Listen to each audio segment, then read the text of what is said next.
Prince Hal eventually, after roistering around the tavern, comes forward and addresses the audience for the first time, and he says, and I can't do your voice as well as another, but I know you all, and will awhile uphold the unyoked humour of your idleness. And when this loose behaviour I throw off, and pay the debt I never promised, by how much better than my word I am, by so much shall I falsify men's hopes, and like bright metal on a sullen ground, my reformation, glittering o'er my fault, shall show more goodly and attract more eyes than that which hath no foil to set it off. I'll so offend to make offence a skill, redeeming time when men think least I will, which was an adequate prophecy, I think, of your victory a few days ago. Well, I'm very flattered, Bob. Look, I think, Bob, that sometimes some people are ennobled by particular jobs. Now, when I first went down to Canberra as a press sec, I was very good mates with Julie Flynn, formerly the TUE radio correspondent. Yes. And Julie told me this, and I think it's profoundly true. She said that almost everyone who becomes Prime Minister is changed by the job. Yes. Initially, at least, they grow in the job. They discover qualities and strengths that would hitherto be unsuspected. Yes. Eventually, she said, it destroys them because they become hollowed out by the applause, by the sense that they are always in charge and always on top.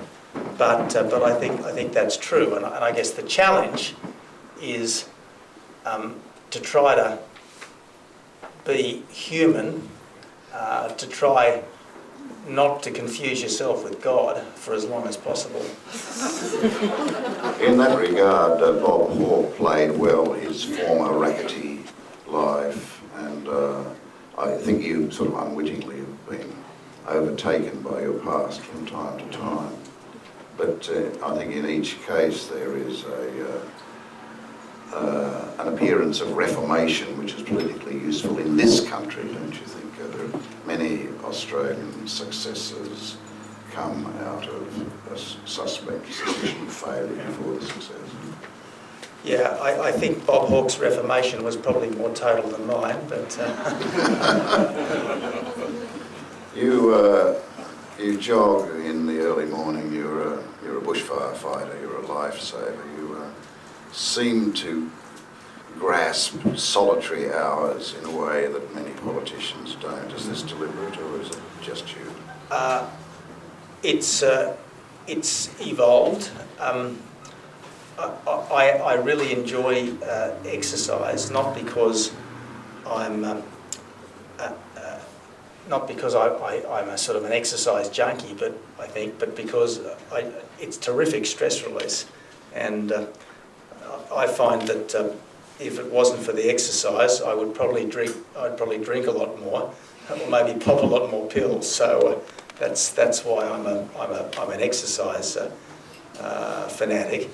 And as for the other things, the bush and the surf stuff, well, I think that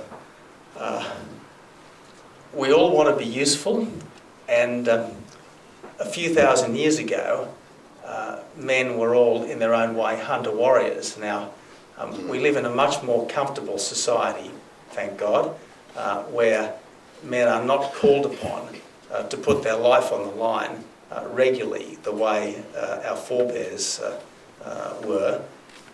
But these things are a way for those who wish to take a few extra risks in a good cause, and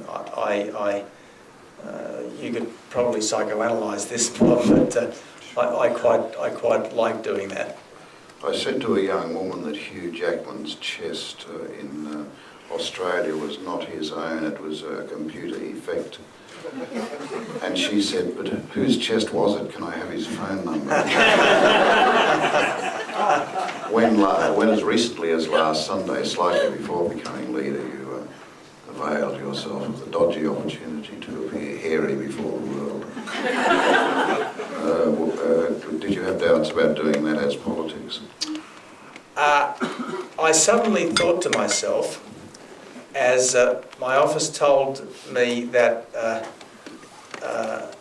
they thought media crew might be turning up at Queenscliff Beach, I suddenly thought, uh-oh, the last politician photographed in Speedos was Peter Debenham, and look what happened to him. So I did have some sudden apprehensions, but anyway, if it was a mistake, it wasn't a fatal one.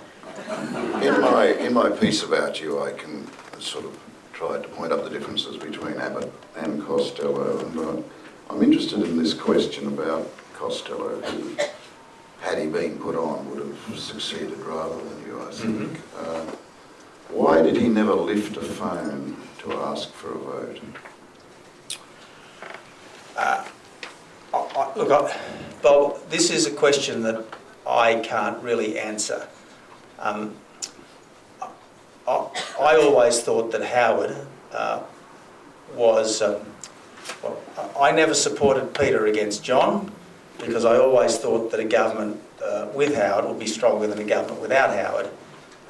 That said, I always had a lot of time for Peter and was very, very shocked and disappointed when he didn't stay in the Parliament, as I've been shocked and disappointed when he hadn't put himself forward for leadership. And I think there is no doubt whatsoever that our fate would have been much different and much better over the last 2 years if Peter had stayed, because he was a man of undoubted ability and great authority, and that would have carried him through the difficulties and many of the mistakes of this period.